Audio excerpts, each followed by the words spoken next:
and welcome back to my channel. My name is Sarah and today I have a huge book haul to show you guys. This is all the books, or most of the books, that I bought in October and a couple I've acquired so far in November. So I think that there is around 25 or so books, which is way more than what I usually get in a month.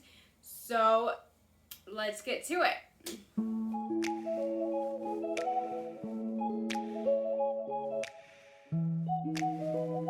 Okay, so this first stack of books I have to talk to you guys about that I got from Book Outlet, and I was really excited about it. So the first one that I bought is The Final Girl Support Group by Grady Hendrix. All I know is it's a slasher about a group of final girls. I've heard really good things about this. I read How to Sell a Haunted House in October, and I did really enjoy that one. So I want to try out some more of Grady Hendrix's work. I don't really know a whole lot about them. I just know that they're kind of fun and kind of creepy, and I still need to get my hands on Best Friend's Exorcism because my sister and brother-in-law read that one and they really liked it, and I really want to try it out. But I got The Final Girl Support Group. The next one that I got is The Invisible Library by Genevieve Cogman. I don't really remember a whole lot about it, but it says, "One thing any librarian will tell you, the truth is much stranger than fiction. Irene is a professional spy for the Mysterious Library, a shadowy organization that collects important works of fiction from all different realities. Most recently, she and her enigmatic assistant, Kai, have been sent to an alternative London. Their mission, retrieve a particularly dangerous book. The problem, by the time they arrive, it's already been stolen." So this one really caught my eye for quite a while on Book Outlet, and I finally caved and I bought it. I believe this one is part of a series, so I really want to try this one out and see how I like it. The next book that I got, I already read in my October TBR, and that is The Hunger by Amakatsu. This one is about the Donner Party and their trip across the country to head to California. Except this one has a little bit of a paranormal element, so it's kind of creepy. This one, I really enjoyed it. The atmosphere in this is incredible. If you like a slower, really creepy horror book that just has that like slow burn, that you're not in a hurry to rush through it, and if you're interested in the Donner Party, this one was really good, and I look forward to getting more by Amakatsu. There's one, I think it's like called, I think it's The Deep, that it's kind of a Titanic retelling with also paranormal aspects, like similar to this. And so I'm really excited to hopefully pick that one up and try that. I really enjoyed Amakatsu's writing, and I really enjoyed this book. The next one that I got, I absolutely love Silence of the Lambs with Anthony Hopkins and Jodie Foster. It is one of my all-time favorite thriller movies. It's amazing. Anthony Hopkins portrayed Hannibal Lecter like nobody else could. So, because that movie is based off of a series of books, I purchased Red Dragon by Thomas Harris. It is the first book in the Hannibal Lecter series. I believe it's a trilogy, but this is the very first book. Silence of the Lambs, I believe, is the second one or the third one. I can't remember which. But Red Dragon is the first one, and look at this cover. It is so creepy looking, and I cannot wait to dive into this and try it out. I'm so excited. The next book is another one that I already read in October, and that is Pinata by Leopoldo Gout. This one is a horror that is about a mother and her two daughters are in Mexico, and she is going to be renovating an old church to make it into a hotel, and then something happens, one of the walls collapse, and they find a little clay pot that they refer to as a piñata, and it holds an evil entity that decides to follow them home and wreak havoc in their lives. I really enjoyed this one. It is so creepy, and the cover is just absolutely stunning. I really enjoyed this book, and I highly recommend it if you like just kind of creepy possession style books. I really enjoyed this one. Dracula by Bram Stoker. These are the paper mill press editions, and they're absolutely gorgeous. They have the little bookmark, and they're just the suede copies, and they're just absolutely beautiful. So I got Dracula and Little Women. Little Women, however, this is not the full book. This is just the first installment, and I don't know if they're going to be making another one. I have looked all over online to see if there is another installment of this, and I have not been able to find it. So if you know about another installment coming out of these from Paper Mill Press in this edition, please let me know, because I would love to get the rest of the book, because these books are absolutely gorgeous. You can't really see it. There's the foiling with the fans on the cover, and it's absolutely gorgeous. I am so excited to read this. I do want to read this one this holiday season. I do have another copy of Little Women that has the book in its entirety, which I'm going to have to switch over to, but I am going to start out reading this one, so I'm really excited to get to that. The next book I got was a fantasy, and now I don't know anything about this author or this series, so if you have any thoughts, please let me know. I believe it is the first book, but I'm not 100% certain. I think it's one of those like spin-off series with fantasy that you get sometimes, that they write this series and then they have this other series that is in the same world or some of the same people, but it's not actually connected, and this might be that, but I'm not sure. So if you know, please let me know, and if this is an okay place for me to start in this series.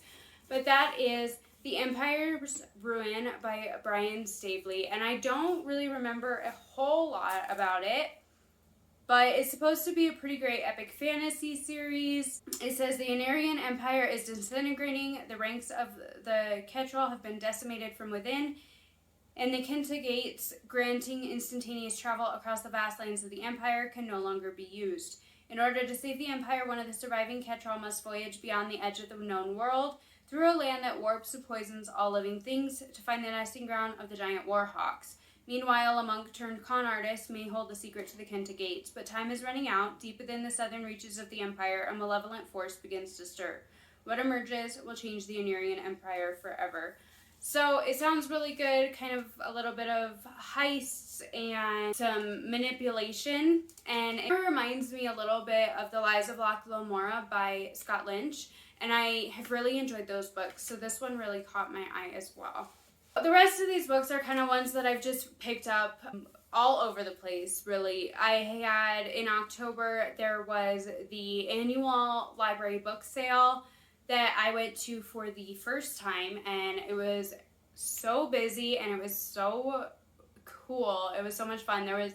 All the books were like $2 for the big paperbacks and the hardcovers. So I got a few. I didn't go crazy, but I did get a few that I've been excited about. I've gotten a few books from little free libraries. I've gotten a few books from Goodwill. So just kind of wherever I've picked them up at, it just kind of depends on the book. So the first one that I finally got my hands on is And Then There Were None by Agatha Christie. I have heard that this is supposed to be one of her spookiest books that she has come out with. I've never read Agatha Christie before, and I am really curious to start, and I thought that this might be a fun spot to start, because I don't want to start in on a series that I am not prepared for. And as far as I know, this one is a standalone, so I am really excited for this one.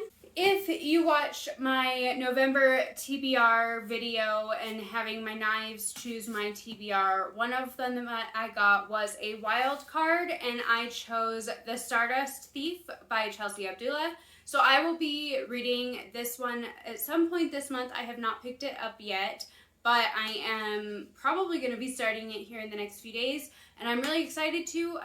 All I really know about it is that there's magic and found family from the cover, and I believe I heard that this one is kind of a Arabian Nights, like Aladdin retelling kind of thing. So I'm really excited about this one. I really am happy to try something a little bit different with fantasy, and I haven't really heard a whole lot about it, so I'm really excited to get into this one this month.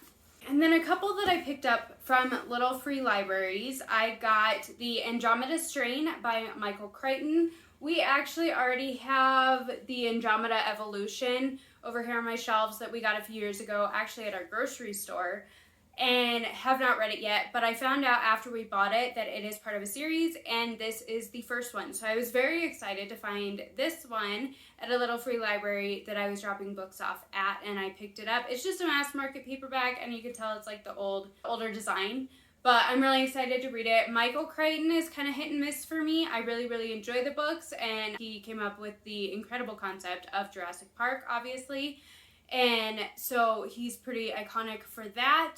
But I haven't really read a whole lot of other things by him. I read Pirate Latitudes quite a while ago, and that one was fine, but it wasn't a favorite. So I'm excited to pick this one up. I do have another Michael Crichton book that I picked up, and so I will show you that one here in a minute. The next book that I picked up at a little free library is Tender as the Flesh, and this is by Augustina Bastarrica. I have heard this one is supposed to be a really creepy horror. I believe that it is that people no longer eat animals, cannibalistic aspects to it. So I've always heard that it's supposed to be really creepy, and I seen it at the little free library, and I thought, why not give it a try? So I have this one. The next one that I got from the little free library is The Four Winds by Kristen Hanna. I have read The Nightingale by her, but I have not read anything since then. This one is set in the Great Depression, and I don't really know a whole lot about it, but I really enjoyed her writing style, and I was looking this morning, and she has another book coming out the beginning of next year called The Women. That is another war story, but that one is set during the Vietnam War, which I am really curious to pick up and try that one out. But I picked this one up, and I thought I would try it. I know my sister's read a few Kristen Hanna books. I can't remember if she's read this one or not, but I thought I would try this one out. Another one that I was really excited to find, if you know me at all, I absolutely love Kate Quinn. And so I found the Alice Network in great condition at my little free library up here close to my house. So now I have all of her books, all of her historical or her World War II historical fiction books that she has written, and I am so excited. I have absolutely loved her books. I don't know at this point if I have a favorite out of these four, because they're all so good in their own ways that I don't know if I could pick a favorite, because they're just, I love the characters. I love that she has a little Easter egg in all of them following the Alice Network, that if you've read all of her books, there might be a character or two that you recognize their names showing up in later books, which I think is really fun. And she does also have another one coming out next year, The Phoenix Crown, coming out, that she co-wrote. But I am looking forward to reading that one as well, because I absolutely love Kate Quinn's writing, and it would be interesting to see her take on another aspect of her writing. I've read her World War II historical fictions. I've not read her older works yet, but I would really like to, because I think she has a really amazing voice in her writing, and I really enjoy it. So I got that one. These last few books, some of them, like I said, I got most of these from the library sale, the library book sale, and then one of them I got off of eBay, but there's a few more. The one I was talking about that I got also by Michael Crichton is Dragon Teeth. Now, the expedition with a paleontologist in 1876, and I don't really know a whole lot more about it, but there's paleontology, so it kind of goes along the lines with his Jurassic Park books a little bit in my mind. And I've looked at this one quite a few times, like at Barnes & Noble and at the library, and never got it, but I got this copy that is pretty much brand new from the library book sale for like $1 or $2. So I was super excited to find that one, and I cannot wait to read it. The next one I got was I Am Legend by Richard Matheson. And I didn't know until we bought this book, or until I bought this book, that this actually was originally written in 1956. It is a novella. It is not very long. And this is actually a short story collection that has I Am Legend and a handful of others that he has written.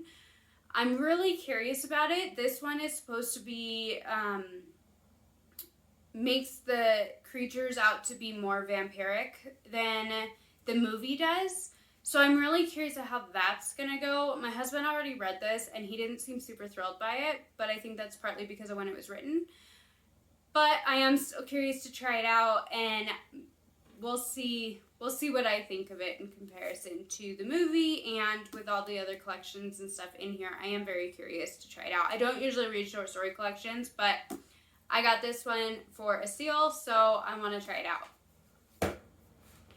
The next book that I got is another super popular one that I have yet to read, and it is A Cabin at the End of the World by Paul Tremblay. I have never read anything by him so far, but I've heard that he's an amazing author, and I've heard that this one is supposed to be one of his best and creepiest that he has come out with. And so I picked this one up again at that library sale, just a couple bucks, and I'm really excited to try it out. If you have read this one and liked it, please let me know. I just don't know anything about it, but I'm really curious. So, the next book that I picked up is The Forest of Vanishing Stars by Kristen Harmel. This is another World War II historical fiction. It says, after being stolen from her wealthy German parents and raised in the unforgiving wilderness of Eastern Europe, a young woman finds herself alone in 1942. Her solitary existence is interrupted, however, when she stumbles upon a group of Jewish refugees fleeing the Nazi terror. And as far as I remember, this one is basically about her using her knowledge of being out in the wild and living off of the land and by herself and whatnot to try and help save people and help them get out of Germany. I don't really know a whole lot about this one. I have not read, I don't think, from this author before, but it's one that I've had my eye on for years on Amazon, and so I saw it and I had to buy it. The next one that I got is The Awakening by Nora Roberts, and I'm really nervous about this book because I know Nora Roberts writes romance. She writes smutty romance books, and I know that. But this one is not. This one is a fantasy. And so I thought I would give it a try, and I'm really curious about it. So if you've read this one, and if you like this series, please let me know, because I don't know anything about it. All I know is that she read a series that is fantasy, and I'm curious to try another fantasy. I'm just really nervous because it's from an author that I know writes really big romance books. So please let me know your thoughts on this book. I am very curious to see, and I'm really curious to try it out and see what I think of it as well. Alright, so the last book that I got for October is another one that is on my TBR for November, and that is The Stranger Upstairs by Lisa M. Matlin. Now this one is another one that I have heard very mixed reviews for, and I really want to try it and see what I think of it. I have had my eye on this one. Every time that I see somebody talk about it on YouTube, I've had my eye on it because, I mean, look at this cover. It is just beautiful with the colors. And I don't know, I really want to try it out and see what I think. I believe that she's trying to sell a house with a horrible history, like a murder house, and has her own past come to light, and amongst other things as well. So I am going to be reading this one this month as well. It is on my November TBR, so I will have thoughts for you on this one, at least sooner rather than later. If you've read this one, please let me know what you think. Like I said, I've heard really mixed reviews about it, but I'm really curious to try it and see if I like it or not. I don't know. We'll see if I get surprised or if it's one that I'm not real impressed with. So that's the last one I have for October. Now, there are 3 books that I have picked up so far in November. And I probably shouldn't have because, like I said, this is over 20 books that I got in October. Oh, and I also got Legends and Lattes in October, which I've already read, but my mom is borrowing it right now. That one was the cozy fantasy and about an orc starting a coffee shop, and I really, really enjoyed that one. Like I said, my mom has it right now. She is reading it at the moment, and so I don't have that one with me. But so far this month, I have gotten 3 books. The first one that I picked up at the library, and it is Mexican Gothic by Silvia Moreno Garcia. I have heard really great things about this book. I didn't realize that it was a smaller size one, like a thinner one. But after reading Pinata, I am really curious to try some more books that are different cultures from what I'm used to. And I've heard really amazing things about this one. So I am really excited to try it out. The next book that I bought, this one I did get at Barnes & Noble, and that is The Unfortunate Side Effects of Heartbreak and Magic by Brienne Randall. I bought this one mainly because it is supposed to be a practical magic and Gilmore Girls combination for a cozy fantasy, and it's one that I am planning on reading with my mom and my sister. I'm not sure when yet, but hopefully soon. I'm excited to read this one with my mom and my sister. The last book that I most recently got, and I am so beyond excited for, is the one that I bought for my husband for his birthday. It is Christopher Paolini's new installment to the Inheritance Cycle, and that is Murtagh. It just came out on the 9th? It was last Tuesday. It just came out. I pre-ordered this one for my husband for his birthday, so he does get first dibs on it because he absolutely loves these books. The Inheritance Cycle is one of his favorite books, or series, of all time. And so we were really excited when Christopher Paolini said that he was going to be coming out with a new one, and this book is gorgeous. You have the end papers that are kind of that reddish, smoky style, and then the naked hardback. You've got the symbol and the foiling. It is just absolutely stunning, and I am so excited to read it. But like I said, I am going to give my husband first dibs on this book because it was his birthday present, and I'm really excited to read this one. Murtagh, if you don't know, he is one of the bigger characters in the original Inheritance Cycle, and he is going to be getting his own story. As far as I know with this one is set like later on down the road from the original Inheritance Cycle, and I think this one is going to be turned into a little mini-series itself, but I'm not sure, so don't quote me on that. But I am really excited to pick this up. It is a chunker. It is, I believe, over 800 pages, but I'm really excited to try it out. And these are, give or take, the 25 or so books that I got in October and so far this month in November. There are quite a few of them. If you've read any of these and you enjoyed them, please let me know. If you didn't enjoy them, please let me know that as well. Some of these I don't really know a whole lot about, so I am really curious to hear your thoughts and try them out myself as well. And if you like this video, please like and subscribe. I will hopefully have quite a bit more coming for you. I have some secret vlogs that I will be working on and some other fun things that I have planned. So I hope that I will be able to see you guys in my next one, and happy reading. Bye.